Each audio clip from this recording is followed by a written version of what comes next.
I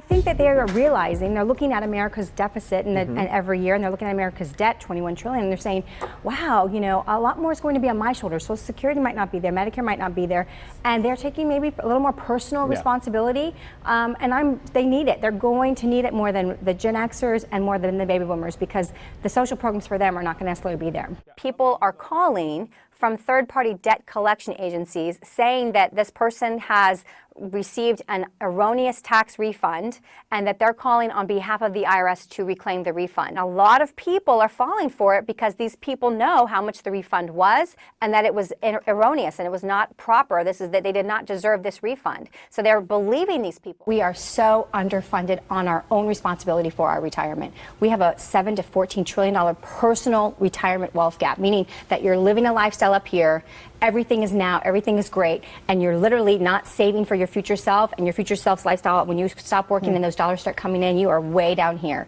Well, we're down right now. This is something I write about extensively in my new book, Wealth Unbroken, and it's volatility, and you have to plan for it. So volatility is not a problem when you're in your 20s, 30s, and 40s, right? You like go out and buy more when the stocks go down. But if you're 10 years out of retirement or less, or in retirement, volatility is actually a wealth killer, and especially for those that all they have is what they have in the market, and people have been stuck in the market since 2009 because interest rates have been nowhere, right? This tax law change is huge when it comes to W-4, and the reason for that, Rita, is that we've completely eliminated personal exemptions. There's no more saying I get money off because there's 5 people in my household. So the IRS is not even done yet changing the W-4. So right now what they've done to sort of make everybody start seeing this money in their paychecks is they've updated the withholding tables with the current W-4. But it's not you never like the but. Yeah. Because it's not exactly right? They've completely eliminated the way we're doing withholdings, so it can't be correct. So at the end of the month, you're going to want to go to the IRS website and check the withholding calculator. What exactly are millennials overspending on? You know, it's interesting. It's not so much things, it's actually events, more like experiences. So luxury travel, basically music concerts, sporting events, and of course all the social dinner and drinking that you can imagine. Don't you think social media probably fuels this fire? Because if it's on a social media, you weren't there, right? Exactly. I mean, it's just like you have to live up to a lot now. That is exactly what the study has just recently found, that social media is basically it's the modern day keeping up with the Joneses. And every dollar that we're overspending with a lavish lifestyle that we really can't afford right now is really not only hurting us in the long term, but it's really hurting our future lifestyle. And so really they're setting themselves up for maybe some problems later on down the road. So we don't want to have instant gratification on everything and overspend and keep up with the Joneses, because ultimately we're not going to be the Joneses in retirement. So if I do get a refund, what's the best avenue? Where should I put that money in these days? Where am I going to get a bigger return down the road? Well, gosh, you know, the market is going up right now. We're worried about inflation and interest rates going up. So that's why you're seeing this stock pullback, and this people are a little bit worried about rates maybe going up 4 times this year instead of 3 times.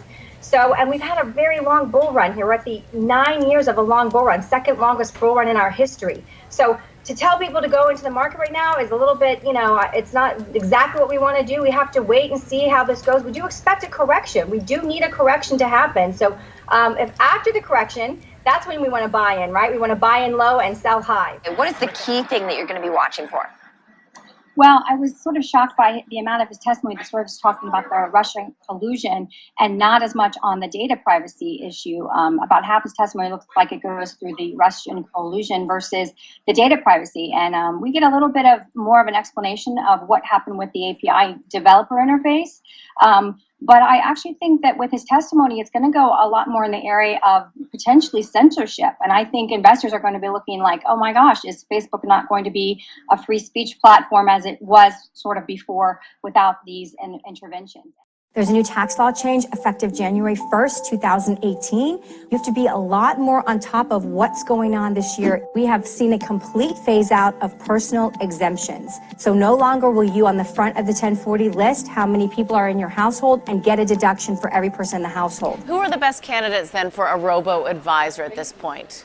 You know, I think the best candidates are the people, and ironically, because a traditional advisor is going to give you access to things that the robo isn't. And so that looks like legacy planning, estate planning, tax strategy planning, and really a retirement income goal that you want to last the rest of your life. So those are really soft goals that we have to manage the portfolio to achieve, and robo-advisor is not going to be able to quite get you there.